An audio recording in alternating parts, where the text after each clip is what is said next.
కాలేదని చెప్పి bore repair కాలేదని చెప్పి గ్రామస్తులు చెప్తున్నారు.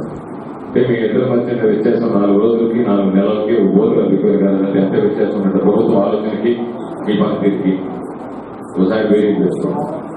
ఎందుకంటే 4 రోజుల్లో అవసరమైతే ట్యాంకర్ పంపిస్తాం 4 గంటల్లో అని చెప్తే 4 గంటల్లో మంచినీరు అందించడానికి ప్రభుత్వం సిద్ధంగా ఉంది అని చెప్పి నేను పంచాయతీరాజ్ శాఖ మంత్రి చెప్తుంటే 4 నెలలుగా మా సమస్య పరిష్కారం కాలేదని చెప్పి గ్రామస్తులు చెప్తుంటే దానికి సంబంధించి చర్యలు తీసుకురాకపోవడం సరైనటువంటి పద్ధతి కాదు.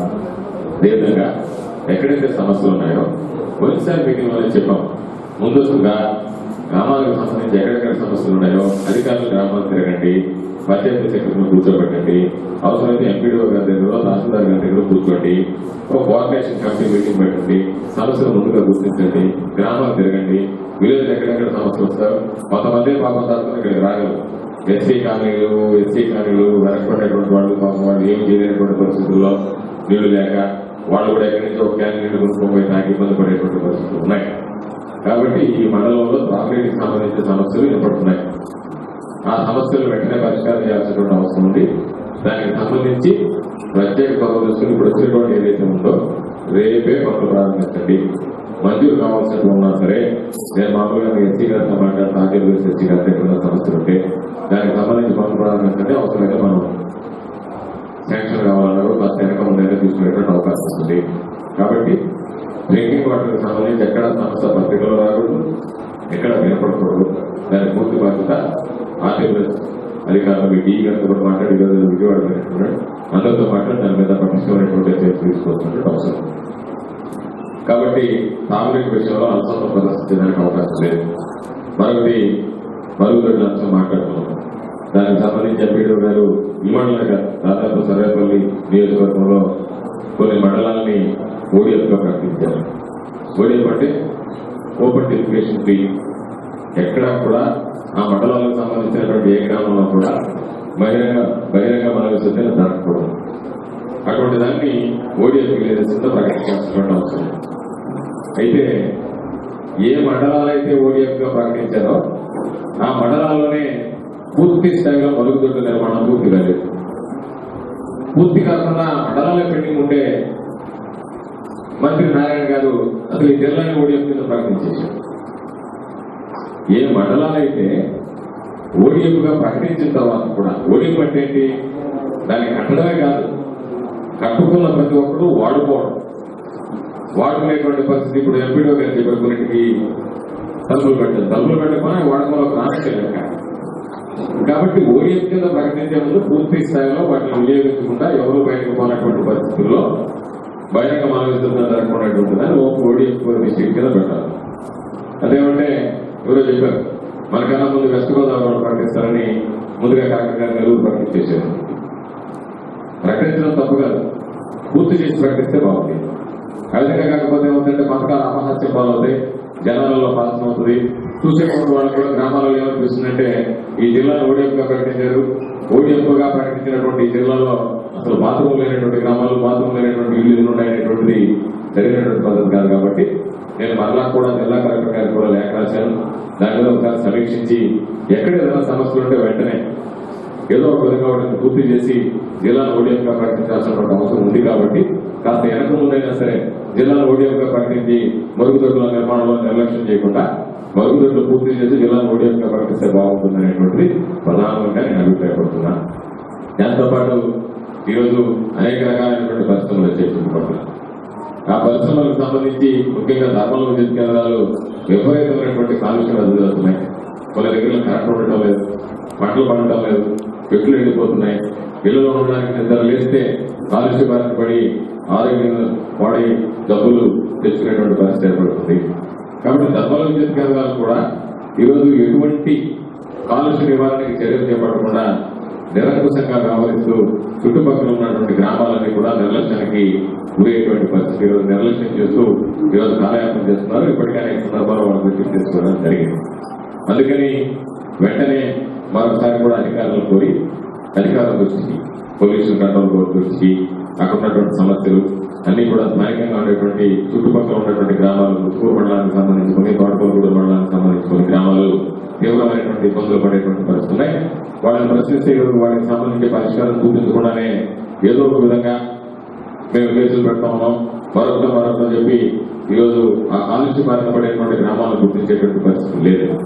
కాబట్టి అధికారుల దృష్టికి తీసుకువెళ్ళి మరొకసారి అందరికీ జిల్లా కలెక్టర్ గారికి పొల్యూషన్ కంట్రోల్ బోర్డుకి అందరి దృష్టికి తీసుకువెళ్ళి లేదు అనుకుంటే వాటి మీద ప్రజా పోరాటాలు చేయడం తప్ప మరొక మార్గం కనిపించేటువంటి పరిస్థితి లేదు. కాబట్టి ధర్మల విద్యుత్ కేంద్రాలకు సంబంధించి పూర్తి స్థాయిలో చుట్టుపక్కల ఉన్నటువంటి గ్రామాలు ఎక్కడా కూడా కాలుష్య బారిన పడకుండా జాగ్రత్తలు తీసుకుంటారా, లేదు అనుకుంటే వాటికి సంబంధించినటువంటి అమర్చుకునేంత వరకు పూర్తి స్థాయిలో వాటిని మూసివేస్తారనేటువంటి ప్రధానంగా ఆలోచించాల్సిన పరిస్థితి. కాబట్టి దాని మీద తప్పనిసరిగా చర్యలు తీసుకోమని చెప్పి కోరుతాం. అదేవిధంగా చర్యలు తీసుకోకపోతే ప్రత్యామ్నాయ చర్యలు తీసుకుని వాటికి సంబంధించి వెంటనే కాలుష్యాన్ని నివారించకపోతే ఇదే విధంగా కొనసాగిస్తాము అంటే తప్పనిసరిగా ఆ పరిశ్రమలు ఇక్కడ కొనసాగేదానికి అవకాశం లేదు. వాటిని మూసివేసి కాలుష్య బారిన పడకుండా ప్రజలు దానికి సంబంధించినటువంటి పరికరాలన్నీ అమర్చుకుని, ఎందుకంటే super critical thermal power plant అని చెప్పారు. కాబట్టి ఈ ప్రాబ్లమ్స్ మిటిగేట్ కాకుండా, ఈ ప్రాబ్లమ్స్ ని అడ్రస్ చేయకుండా కాలుష్యానికి సంబంధించి ప్రజలు ఒక పక్క ఇబ్బందులు పడుతుంటే మేమేదో దాన్ని ప్రొడక్షన్లోకి తీసుకొచ్చాం, మీరు ఎన్ని ఇబ్బందులు పడ్డా మాకు సమస్య లేదు, మా పరిధిలోకి వస్తే మేము చట్టపరంగా కేసులు పెడతాం అనేటువంటి ఆలోచన చేస్తున్నారు. కాబట్టి యాజమాన్యాల మీద కూడా అవసరమైతే క్రిమినల్ కేసులు నమోదు చేయాల్సినటువంటి అవసరం ఉంది. కాబట్టి పొల్యూషన్ కంట్రోల్ బోర్డు గురించి పట్టించుకోవట్లేదు, పొల్యూషన్ కంట్రోల్ బోర్డు ప్రజల సమస్యల గురించి పట్టించుకోవట్లేదు.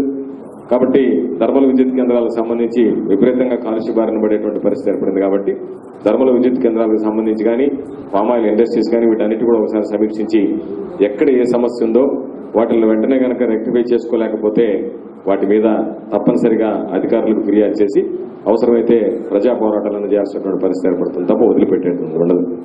కాబట్టి ఈరోజు ముఖ్యంగా చెప్పేది వేసవి తీవ్రత విపరీతంగా ఉన్నటువంటి పరిస్థితుల్లో ప్రత్యేకించి త్రాగునీటికి సంబంధించి మరొకసారి అధికారులని, పంచాయతీ కార్యదర్శులు అందరూ కూడా కోరేది, ఎక్కడ కూడా అడ్వాన్స్ క్లిప్పింగ్ అనేటువంటిది పేపర్లో కనపడడానికి వీల్లేదు.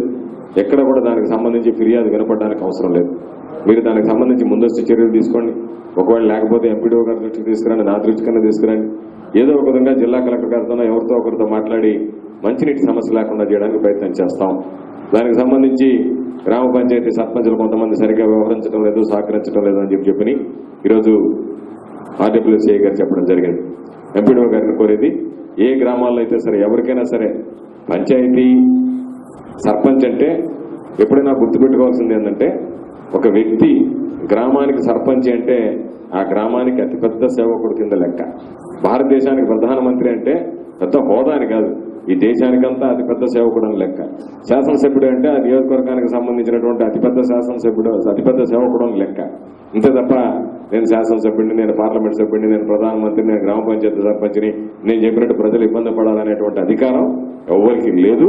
కాబట్టి అటువంటివి ఏదన్నా ఉంటే తప్పనిసరిగా జిల్లా కలెక్టర్ గారి దృష్టికి తీసుకుపోతాం. చట్టంలో కూడా సవరణలు చట్టంలో కూడా ఉన్నాయి. ఎవరన్నా సరే చట్టాన్ని అతిక్రమించి గ్రామస్తులకు నేను నీళ్లు ఇవ్వను, నేను చెప్పినట్టే ఈ గ్రామంలో జరగాలంటే ఎవడైనా సరే సర్పంచ్ ఎవడన్నా ఇంట్రెస్ట్ ఆఫ్ ద పంచాయతీలో సరిగ్గా కానీ చేయలేకపోతే తప్పనిసరిగా చర్యలు తీసుకోవాల్సినటువంటి అవసరం ఉంటుంది. కాబట్టి అటువంటివి ఏదన్నా ఉంటే మీరు వాళ్ళకి నోటీస్ ఇష్యూ చేయండి. ఏ విధంగా ఈ సమస్య ఉంది, ఈ సమస్యకు సంబంధించని ఎంపీడీఓ గారికి లెటర్ పెట్టండి. ఎంపీడీఓ గారు కలెక్టర్కి పెడితే నేను కలెక్టర్ గారితో కూడా మాట్లాడి ఏ పంచాయతీలో అయితే ఈ సమస్యలు ఉన్నాయో, ఏ పంచాయతీ సర్పంచులు అయితే సహకరించకపోయినా పర్లేదు కానీ అడ్డంకిగా మారుతున్నారో అభివృద్ధికి సంబంధించి వాళ్ళ మీద తప్పనిసరిగా చట్టపరమైనటువంటి చర్యలు తీసుకోవడం ఉంటుంది తప్ప ఎవరిని కూడా ఉపేక్షించేది ఉండదు. కాబట్టి ఇది పార్టీలకు సంబంధించిందో మరొకరికి సంబంధించినటువంటి సమస్య కాదు, ఇది ప్రజలకు సంబంధించినటువంటి సమస్య. తాగునీటి సమస్య అనేటువంటిది ఉన్నటువంటి అన్ని సమస్యల్లోకి ప్రాధాన్యత క్రమంలో చేపట్టాల్సినటువంటిది.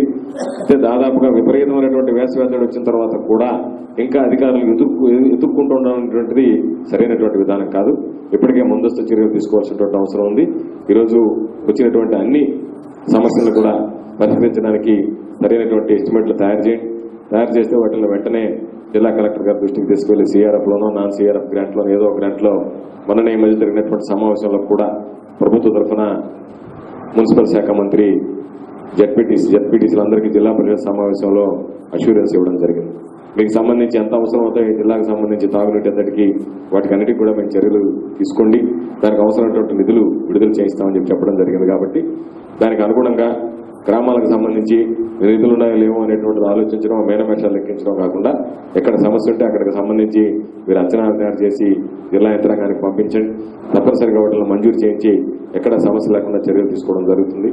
కాబట్టి మంచినీటి సమస్య తీవ్రమైనటువంటి పరిస్థితులు ఉన్నాయి కాబట్టి వాటికి అధిక ప్రాధాన్యత ఇవ్వాల్సిందిగా కోరుకుంటూ, ఇంకేదైనా సమస్యలు ఉన్నా సరే తప్పనిసరిగా వాటి మీద కూడా చర్చిద్దాం. మరుగుదొడ్ల సమస్యలు, మంచినీటి సమస్య, అదేవిధంగా ఇంకేదైనా సమస్యలు ఉన్నా సరే తప్పనిసరిగా ఈ మండలానికి సంబంధించి బహుశా మరలా జనరల్ బాడీ మీటింగ్ కూడా ఉందనుకుంటాను. నెక్స్ట్ మంత్ ఉంటుంది. అప్పుడు కూడా ఒకసారి మనం ఇతర రివ్యూ చేసుకుందాం. మంచిది, నమస్కారం.